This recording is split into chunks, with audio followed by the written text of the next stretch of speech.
देखिए, ये उमर अब्दुल्ला सरकार ने मिशन स्किल का एक प्रोजेक्ट बनाया है जिसमें हमारी पूरी कोशिश है कि स्किल एक ऐसी डिमांड है क्योंकि हर बच्चे को सरकारी नौकरियां नहीं मिल सकती। हर आदमी को हम कहें कि सरकारी जॉब दे सकते हैं, वो पॉसिबिलिटी नहीं है। और इंडस्ट्री एक ऐसी है जिसके अंदर हम अपने बच्चों को रोजगार दिला सकते हैं।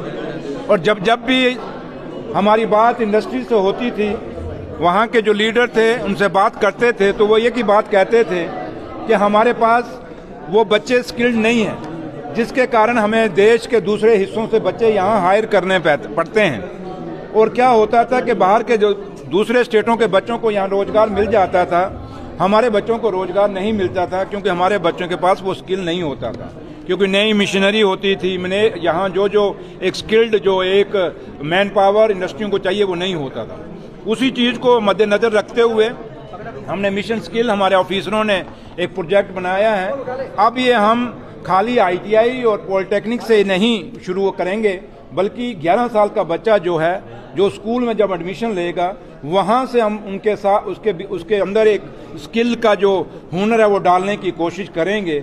उसके बाद वो बच्चा जैसे जैसे बड़ा होता जाएगा, अलग अलग क्लासों में जाएगा, हर क्लास में हम कोशिश करेंगे कि ऐसे कोर्सेज किए जाएं जिससे बच्चों को एक स्किल्ड का जो है वो ट्रेंड होकर निकलें। और उसके बाद ITI पॉलिटेक्निक तो है ही हैं, तो लिहाजा ये जो ट्रेनिंग बच्चे स्किल्ड वहाँ से होके आएंगे, सीख के आएंगे, उससे हमारे एक तो इंडस्ट्री को भी मान पावर मिलेगी। देश के अंदर अलग अलग लोग हिस्सों में जहां बच्चे हमारे जम्मू कश्मीर के काम करना चाहेंगे वो कर सकेंगे। और दुनिया के किसी भी देश में अगर वो बच्चे जाना चाहते हैं, क्योंकि वहां जब बच्चे जाते हैं तो वहां भी देश और दुनिया के अंदर भी बच्चों की स्किल्ड की जरूरत होती है। अब कहीं जम्मू कश्मीर का कुछ हिस्से ऐसे हैं जहां से गल्फ कंट्री में बच्चे जाते हैं, कुछ हिस्से जम्मू कश्मीर के ऐसे हैं जहां बच्चे यूरोपियन कंट्री में जाना चाहते हैं। तो इसलिए ये अलग अलग चीज़ों को मद्देनजर रखते हुए, अपनी जम्मू कश्मीर की इंडस्ट्री को मद्देनजर रखते हुए, देश की इंडस्ट्री को मद्देनजर रखते हुए, और दुनिया के अंदर अलग अलग हिस्सों में अगर बच्चे जाना चाहते हैं, उसी तरीके से बच्चों को स्किल्ड मिशन स्किल्ड के अंदर तैयार किया जाएगा।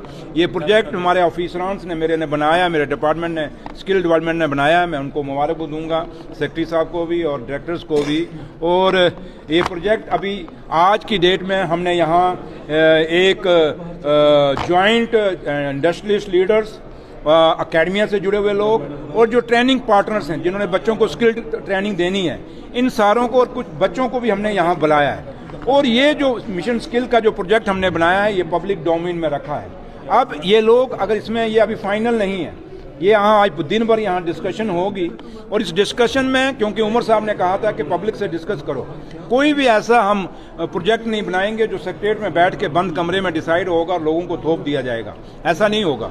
तो लिहाजा ये आज पब्लिक डोमेन में हमने छोड़ा है, इन लोगों के पास यहाँ डिस्कशन के लिए रखा है। अब ये लोग अपनी सजेशन देंगे, जो अगर इसमें कोई एडिशन डिलीशन करनी होगी तो वो करेंगे। मतलब कि ये फाइनल नहीं है, काफ़ी सारी चीज़ें इनके सजेशन से भी इस मिशन स्किल के अंदर बदलाव आ सकता है। तो इस तरह का कोई नियम रहेगा कि जो यहाँ से बच्चे बाहर जाना चाहते हैं ये कोर्स करने के बाद, उन पर कोई उनको एक्सप्लॉइटेशन ना करे, इस तरह का कोई? मैंने कहा ना, ये सारी चीज़ें प्लग करने के लिए तभी हमने ये पब्लिक डोमेन में अभी रखा है। ये सारे लोग आए हैं, ये डिस्कशन दिन भर करेंगे।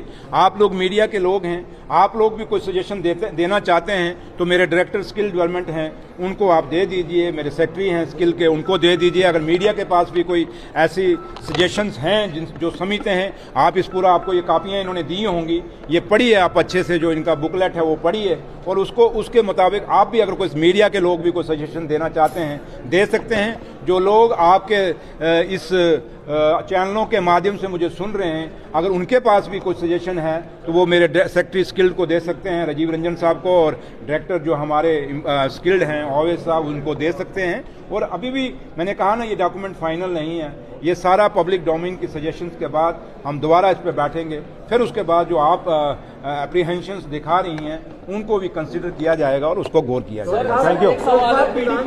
पीडीपी एक बिल आ रही है जिसमें डिवीजन की बात की जा रही है। सर, पीडीपी एक बिल आ रही है जिसमें डिवीजन की बात की जा रही है चिनाब वैली और पीर पंचाल के लिए, आप इसको किस तरह से देख रहे हैं? तो नेशनल कॉन्फ्रेंस में तो हमेशा, ये तो आज कहने लगे हैं, नेशनल कॉन्फ्रेंस ने 1996 में कहा था कि डिसेंट्रलाइजेशन ऑफ पावर होनी चाहिए।